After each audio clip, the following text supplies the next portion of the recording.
নমস্কার বন্ধুরা, এই দেখো আজকে কি রান্না করব। দেখো কি নিয়ে এসছে, চর্বি, মেটে, এইগুলো দিয়ে আজকে মেটে চচ্চড়ি হবে, চর্বির তেলের বড়া হবে, আর চর্বি দিয়ে কি বানাবো বলো তো, আর একটা বেগুন ভাজা। অসাধারণ লাগে খেতে।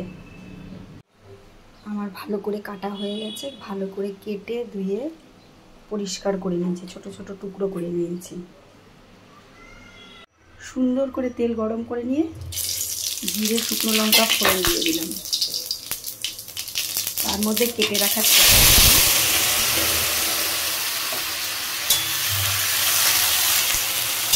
এবার সুন্দর করে লাল লাল করে ভেজে নেব। তার মধ্যে লঙ্কার গুঁড়ো, ধনের গুঁড়ো, নুন, হলুদ মাখিয়ে ভালো করে সুন্দর করে এখন আমাদের থেকে ভাজতে হবে। আলু ভাজা হয়ে গেছে, এবার তার মধ্যে এই দেখো আদা, রসুন, পেঁয়াজ সমস্ত কিছু পেস্ট করে রেখেছি। এবার এটা দিয়ে ভালো করে কষিয়ে নেব। আলুটা খানিকটা কষিয়ে নিলাম, এবার এর মধ্যে দিয়ে দেবো মেটেগুলো।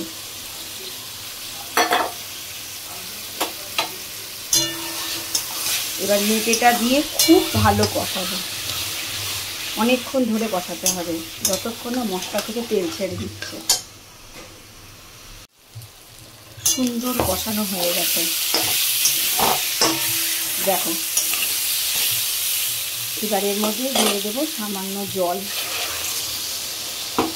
ভালো করে ফুটলেই তারপর একটু মাখো মাখো হবে, তাহলেই তৈরি হয়ে গেছে। তৈরি মেটে চচ্চড়ি। গরম গরম ভাত আর মেটে চচ্চড়ি অসাধারণ লাগে খেতে।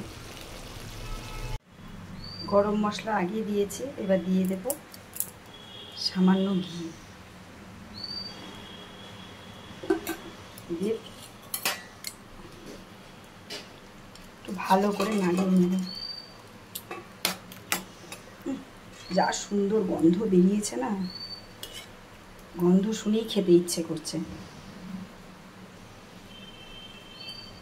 মেটে চচ্চড়ি।